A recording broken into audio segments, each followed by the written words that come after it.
안녕하세요. 반갑습니다. 2024년도 베스트 파트너 감은숙입니다. 오늘 여러분들과 함께 앞서 우리가 다루었던 강달러에 대한 흐름들을 한번 공부해 보려고 합니다. 시간도 짧고 저희가 또 전문가님들이 세 분이 출연하기 때문에 자세한 얘기를 말씀 못 드렸는데요. 환율이 이렇게 다시 또 1450선을 돌파하고 있는 흐름 가운데 외국인들의 수급이 계속 빠져나갔었죠. 그런데 오늘은 또 다행히 반등이 나왔습니다. 사실 오늘 아침에만 하더라도 달러가 조금 약세를 보이는가 싶었는데 결국 오후장에는 달러 강세를 보이면서 마무리가 됐습니다. 강달러의 흐름들과 또 거기에 따르는 수혜주들을 짧은 시간이지만 한번 살펴보도록 하겠습니다. 자, 감은숙과 함께 강달러 수혜주 FOMC 연준의 매파적인 스탠스를 유지하게 된 것도 바로 달러의 강세를 불러일으키는 촉매제였습니다. 달러 인덱스가 2022년 이후에 처음으로 108비트를 돌파하게 됐습니다. 이런 가운데 미국과 비미국 국가들의 통화정책회의 결과가 통화되면서 완화 기조 강화로 추가 달러 강세의 압력으로 작용을 했기 때문에 또 하나의 달러 강세 흐름의 원인이 되었던 거죠.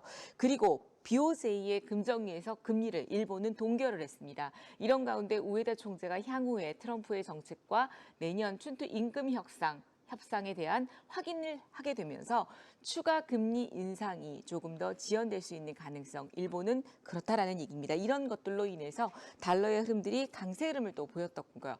가장 중요한 원인은 대내 정치의 불안입니다. 1430원대 정도의 높은 레벨에서 FOMC 직후 그리고 12월 3일 정치적 리스크 이슈가 발생하고 된 이후에 1459원까지 상승하면서 이 1459원은요. 2008년도 금융위기 정도의 이후 최고 수준입니다. 그러니까 2008년도 이후 지금 2024년인데요.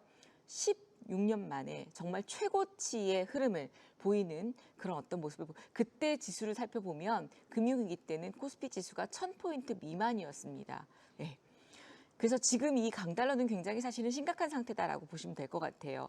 자, 그런 가운데 이후에 외환 당국의 개입과 그리고 연기금과의 외환 스와프 한도 확대 등으로 인해서 다시 되돌림 현상이 나오기는 했지만 달러 강세 압력이 해소되지 않는 한은 달러원 환율에 대한 흐름들은 방향을 완전히 돌리기에는 조금 더 한계가 있을 것 같다. 그래서 저희가 2025년도 증시대 전망이 1월 11일 날 여의도에서 있습니다만 그때도 제가 여러분들께 강의를 할 겁니다. 그때 이 환율에 대한 부분들도 말씀을 좀 드릴 예정인데요. 그때는 또 여러분들 코엑스하고는 다르게 신청하시는 분들만 오실 수 있기 때문에 인원이 200명으로 제한되어 있습니다. 그래서 와우넷 홈페이지에 보시면 미리 지금 선 신청을 하시면 좋을 것 같습니다. 자, 단기 달러 원 환율의 안정을 위해서 미국 정책의 불확실성이 일단은 완화될 필요가 있습니다. 연준발 향후 통화 정책 경로의 불확실성 외에 임시 예산안에 대한 폐기로 인해서 미국이 정부 셧다운 가능성이 확대됐죠. 트럼프의 부채 한도 폐지 요구가 합의 지연으로 이어지고 있는 그런 상황이었습니다.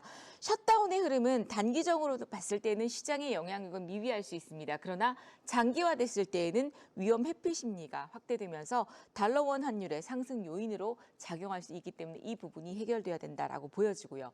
그리고 7번째로는 달러원 환율이 추세적인 하락 전환의 필요 조건으로 봤을 때에 대내 정치의 불확실성이 해소가 돼야 되겠죠. 일단은 뭐 탄핵 발의가 가결이 됐기 때문에 그 이후에 근데 이 부분이 아마 내년 상반기까지는 1분기까지는 이어질 것으로 보여지기 때문에 바로 이 요인들이 해결이 돼야 하고요. 그리고 중국의 경기 부양에 대한 신뢰 회복도 필요한 부분이다 보여집니다. 그리고 또 하나는 중장기적으로 국내 수출 회복 기업 및 기업 경기가 개선이 필요하고 원화 보유 매력이 이어질 수 있을지 확인이 필요합니다.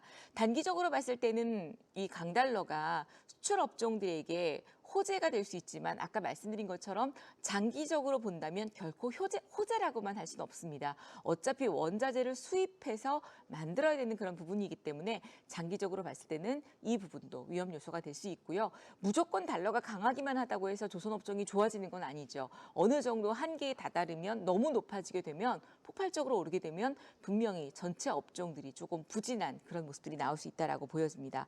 자, 이런 가운데 강달러 수혜주를 찾아볼 수가 있겠죠. 하나하나씩 업종들을 짚고 넘어가면 먼저 자동차 업종입니다. 완성차 부품 수출이 많아서 환율 상승으로 인한 이익 증대가 예상이 되고요.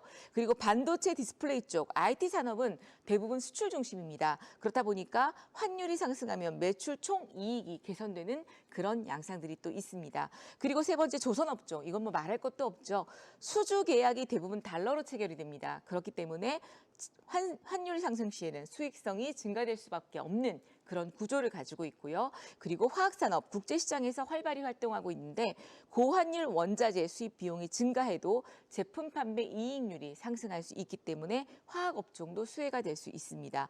그리고 또 하나 전력기기 건설 장비 쪽인데요. 아무래도 건설 쪽은 우리나라가 아직은 좀 미흡한 그런 흐름이긴 합니다만 해외 건설 프로젝트와 수출 비중이 높아서 고환율에 대한 직접적인 영향을 미칠 수 있고요. 그리고 자동차가 움직이게 되면 당연히 타이어 업종도 수혜가 될 수 있겠죠.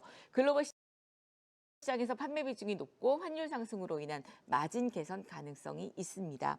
그리고 방산업체, 아까 제가 하나 에어로스페이스를 말씀드렸었는데요.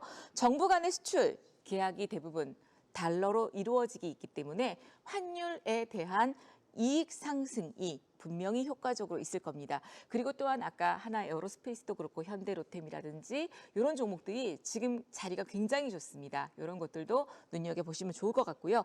그 외에는 K뷰티, K푸드 이런 섹터들의 흐름들이 또 환율의 수혜주로 볼 수 있는 그런 내용들인데요. 강달러가 미치는 정도를 우리가 따져보면 자동차 업종이 막연히 좋다라고만 생각하지 마시고요. 어느 정도 좋으냐, 그걸 제가 설명을 좀 드려볼게요. 달러가 10원 상승할 때마다 연간 약 2천억 정도의 영업 이익이 증가가 된대요. 그럼 엄청난 거죠. 영업이익이 2천억이 증가가 된다면 자동차 업종에, 근데 문제는 지금 사실 현대차나 기아도 어때요? 실적 대비했을 때는 굉장히 저평가돼 있고 주가 바닥 구간입니다. 또 하나는 IT 업종 같은 경우에는요. 원가 상승률, 원가 구조상 환율이 상승될 때에 큰 폭의 이익이 개선이 되면서 환율이 10% 상승할 때마다 영업 마진이 3.3포인트씩 개선이 된다라고 합니다. 어찌 보면 오늘 삼성전자와 SK하이닉스가 주말에 나왔던 보조금 확정도 있지만 그동안의 주가 하락을 많이 보여주었던 모습이기도 하고요.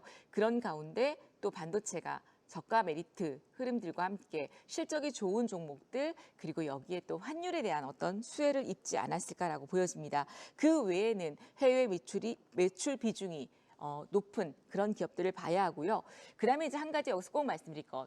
투자 시 유의사항, 재무 상태를 꼭 보셔야 합니다. 부채 비율과 유보율 꼭 확인하셔서 부채 비율이 많은 기업들은 분명히 정리를 하셔야 되고 그리고 시장 환경, 그다음에 또 하나는 환율의 변동성을 꼭 확인할 필요가 있다라는 말씀 드리면서 여기서 못다한 얘기들과 또 각 업종들의 구체적인 종목들은 공개 특강에서 말씀드리도록 하겠습니다. 감사합니다.